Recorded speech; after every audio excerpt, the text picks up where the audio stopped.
Hello guys! For today's video is mag-unbox ako ng aking mga regalo ng aking birthday at Christmas gifts. Ayan, yung video ko nawala ng audio kaya mag-voice over na lang ako. At ang unang regalo na aking nabuksan, simulan natin sa aking Christmas gift. Ayan, pabango siya guys. And then, sa susunod na box, ayan, let's wait kung anong meron. Ayan siya guys. Ang regalo na yan ay sets of creams. Hand and nails, body, at saka night and day cream. From Marks and Spencer.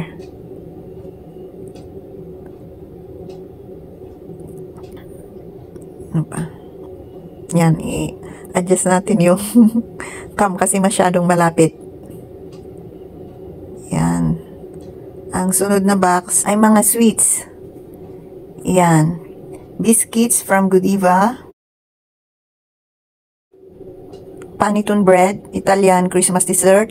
Jam. Godiva chocolate. At saka Lindt na chocolate. Sweets overload guys. Yan. Yung sobre pang last na siya guys. Unahin natin muna yung mga nakabalot. Yan. Ang susunod is yung mga birthday gift galing sa aking mga employer. Yan siya guys. Smartwatch.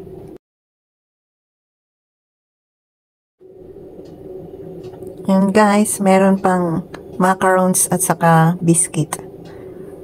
Yan. And yung last na balot galing sa aking mga employer.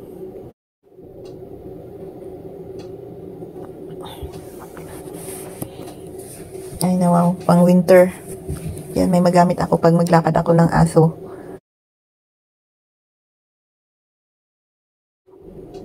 Ayan, next is from Other Santas.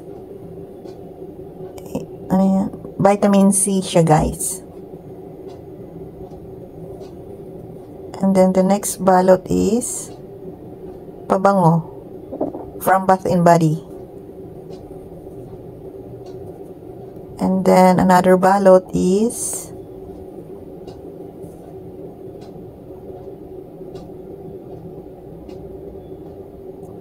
candle, perfume candle. Ayan, mayroon siyang nakasulat na happy birthday. And then obvious naman na kung ano ang nasa loob.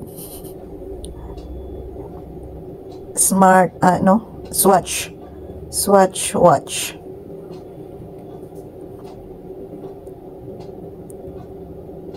And then from Ate Marley, thank you Ate, t-shirt Gucci.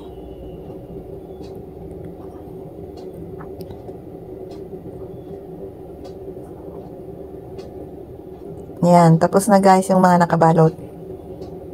Punta na tayo sa mga envelope.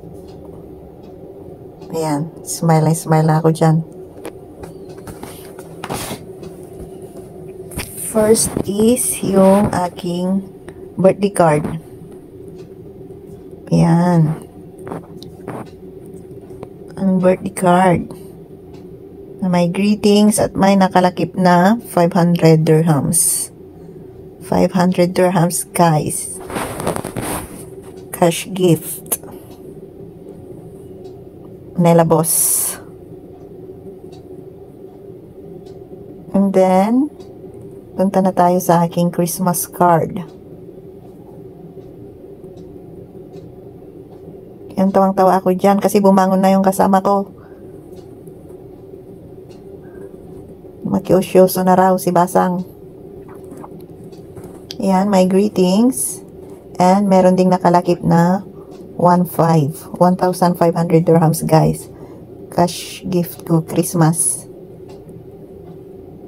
Yan.